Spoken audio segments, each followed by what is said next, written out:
Yo, yo, yo, welcome to Proper Things, the FPL show brought to you by the ttfplproleague. It's your boy Michael, and it's been a little while since I've done one of these episodes, but things was really tough on my ends, but we looking to close out the season in fine style. We entering now the business end, 2 more weeks, so whether you're playing for those ranks overall, your mini leagues, your money, your prizes, pride, or even a little banter, you're just having fun out there, this 2 weeks promises to be a cracker for all fantasy managers. So good luck to all those who are trying to get those green arrows, and without further ado, let's take a look at where my team is currently.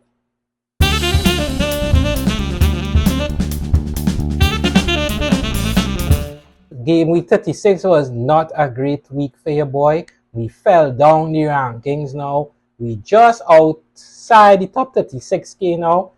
It was a tough week of a net of only 55 points. Chip played and we just couldn't get things right.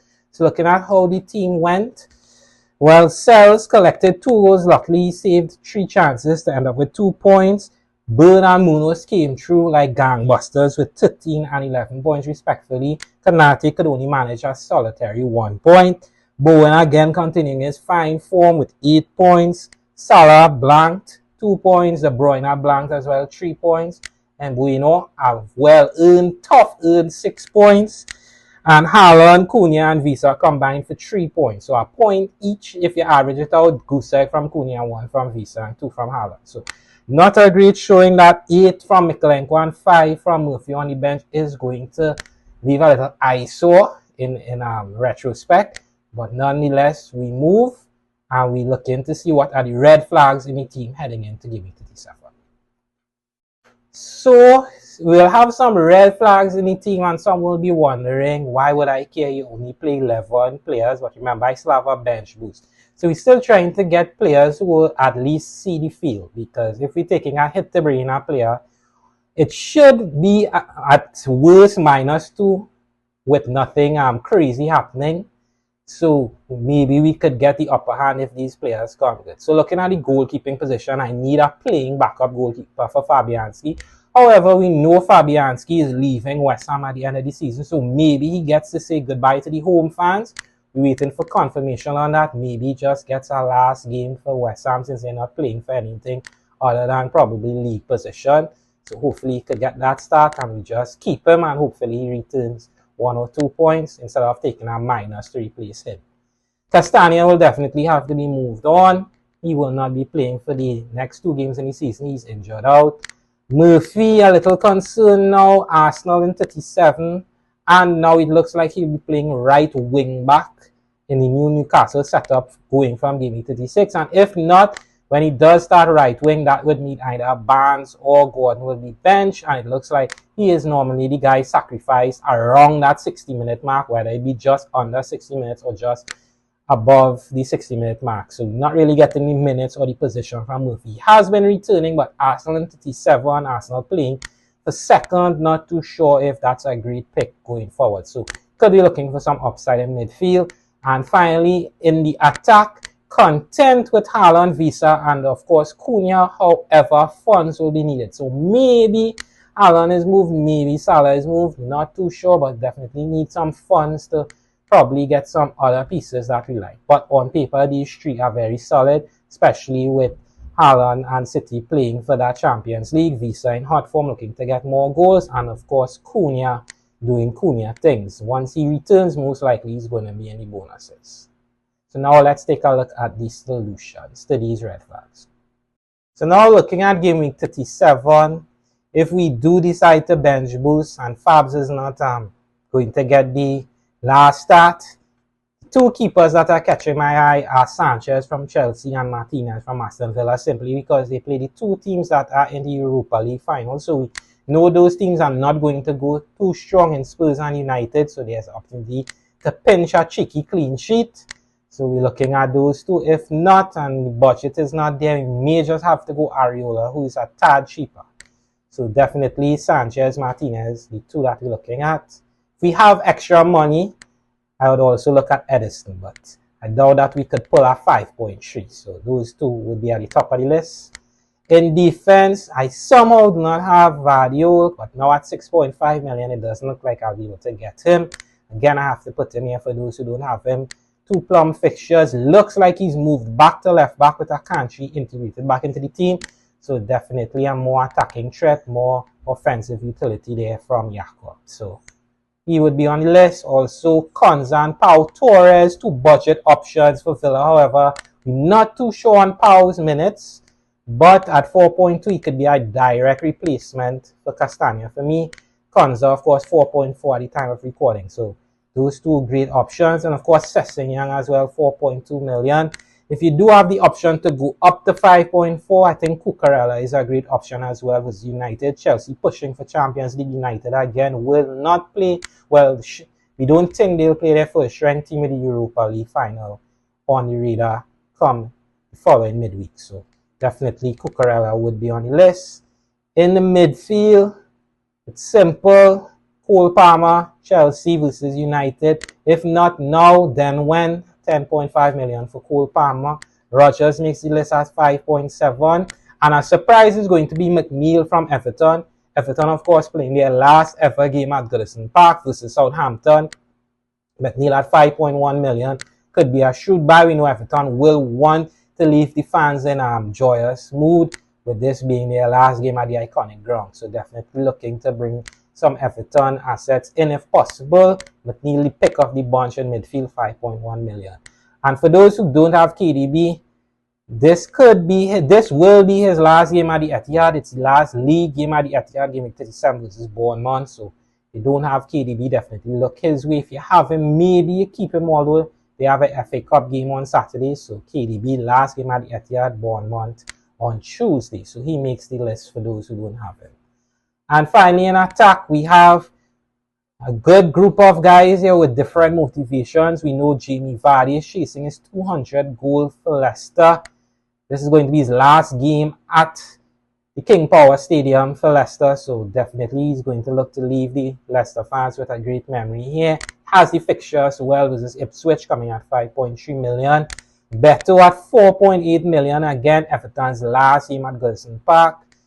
And they have a great fixture which he could return in. 4.8, you can't go wrong. Great differential. So those 2 are great differentials for this game week. If you have a little more money, you could definitely look to Watkins. We're seeing Isaac to Watkins as a popular transfer. We're also seeing that the Marmoush funds are being relocated now to Watkins, especially since he comes up versus Spurs.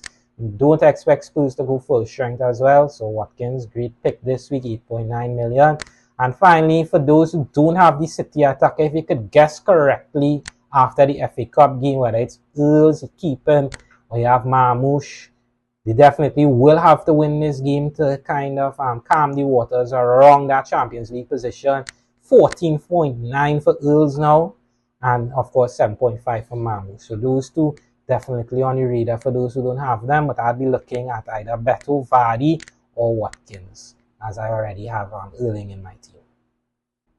Those who are wondering what my transfer plans are, right now, currently at the time of recording, I'm looking to bring in Rodgers for Murphy and probably try to sneak a Keane in for Castagna. He wasn't on the list, and then probably squeezing Sanchez in goal. So kind of covering the spread there, and the bench boost will be played. But if I get any news on Erling playing the FA Cup, I think he could be moved for the funds. So I'll move Erling to Watkins. I definitely now have the money to do someone like Cucurella in defense and get a keeper in like Martinez. So there's definitely a lot of options in the air right now. A lot to play for those who are asking what the best move is. With 2 weeks to go and a lot of great options in Gameweek 37, I would say go with your gut. If you like a play, you make the move now. If you're playing to guard a lead, you just play it safe. But right now, this week, it's a move. It's a game week for moves to be made. It's a game week for the brave. You stand by your move, and if you get a gut feeling that one of the assets could go off, like how SA did in 36, you definitely make the move, because there's a lot of points to be gained or lost in Gameweek 37. So it's definitely going to be a great game week, and just trust your gut on this one. And now with all that information, you probably have one more dilemma, and that's who to put the armband on. But have no fear, as Captaincy Corner is here.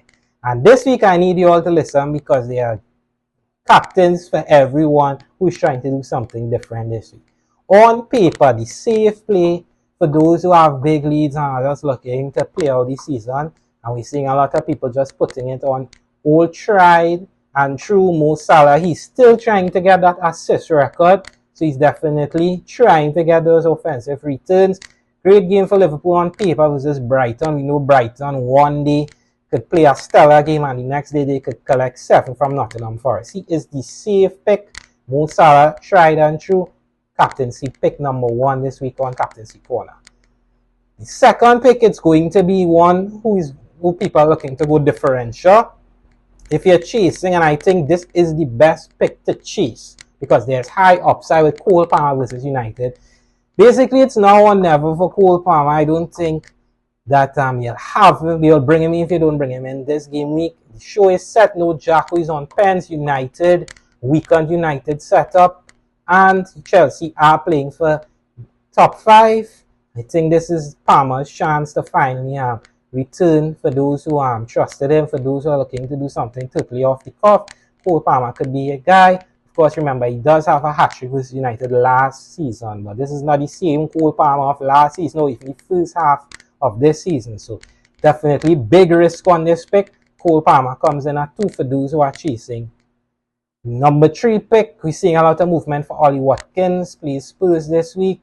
Don't really have much more to say on Ollie, just breaking the Aston Villa goal scoring record. So he comes in at 3. At 4, we go in a little dicey here with Beto. I definitely think that Beto versus Southampton could be one of the plays of the game week. Last game at Goodison Park, so we know that Everton are going to try to come out and put on their best show possible. And at 5, I just narrowly put Isaac here versus Arsenal. He has a good record against Arsenal this season. Of course, Newcastle win this game there in Champions League. So Arsenal win this and they come second. So there's a lot on the line. But Isaac, no one is really looking to him. Big differential. But an honorable mention goes out to Vardy. Again, chasing 200 goals for Leicester last game at the King Power Stadium. Could definitely be a gun show there. The City assets are not on the list simply because we're not too sure what will happen in the FA Cup. Of course, you could captain someone and they come off. Knock on wood, with an injury is nothing you could do as that game plays after the deadline. So, not really having the City assets here for this game week. And that concludes Captaincy Corner for Game Week 37. And that concludes this week's episode of Proper Things. Hope you all had fun listening. It's been a few since I've recorded one of the videos, but thanks for watching. I hope you all had fun.